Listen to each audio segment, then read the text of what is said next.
still submerged earlier this month after the remnants of Hurricane Ida caused flooding in Philadelphia.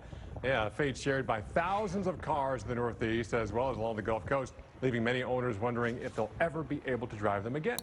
So for some answers, we got to bring in car coach Lauren Fix. Lauren, good to see you.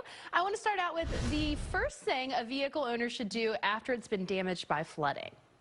Well, the first thing you need to do is call your insurance company and find out if you have comprehensive coverage. Because if you do, typically they're going to want to come out and write a report. So how do you know it's that at that point? So if the water is more than halfway up the wheels, so think about looking at the wheels of the vehicle, and halfway up is water, that's going to be a problem because that means water has entered the vehicle where you sit in the passenger compartment. All those computers, we talk about microchips, you've heard that on the news, all those microchips you can't get, well, they're underneath the carpet, they're under the seat. And if they get wet, like any computer, they don't like water, they don't work. And that would mean your safety features don't work. So don't try to start the car. You want to first find out how high the water got. Yeah, so it's very important also if you're not duped into perhaps buying some of these cars, because you know some people will have their cars flooded and still kind of quickly sell it or sell it privately here. So what are some of the signs to look for that, hey, this car has been flooded out before? Well, the National Insurance Crime Bureau has been tracking them. So if you do call your insurance company and it is considered a flood damaged car, it'll be listed there. So it's nicb.com or .org.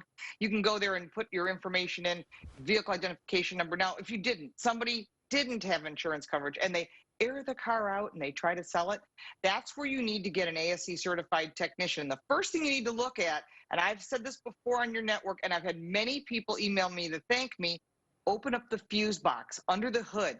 If there's any moisture, that's a car you don't want. There's no warranty, not for emissions, rust proofing, anything. And somebody had emailed me, one of your viewers, and said they had a fish bowl underneath. In other words, it was filled with water. And that would mean that your safety systems don't work and a lot of other features will not function. So don't buy those vehicles. You're on your own and it will cost you thousands of dollars to get something like that fixed. So that's one of the problems. But what are some of the other common problems that you get with these flooded vehicles?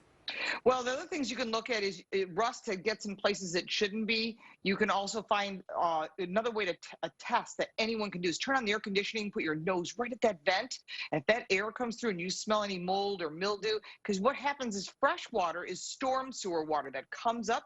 And who knows what's in that water? You got mold, E. coli, and so forth. And then salt water, if you're on the coast, that's damaging because it's highly corrosive. And that would mean that the vehicle wouldn't function maybe at any time. You could be driving down the highway and the vehicle will just stop. And that's dangerous because you could get hit by somebody. Yeah, all right. Good tips. So keep an eye out, especially after these storms. Thank you so much. That's Lauren Fix, our car coach, giving us great tips on how to be aware if you're buying a new car. Yeah, and you know, a lot of people looking for cars at this point. It's like a shortage. So those are great tips to have.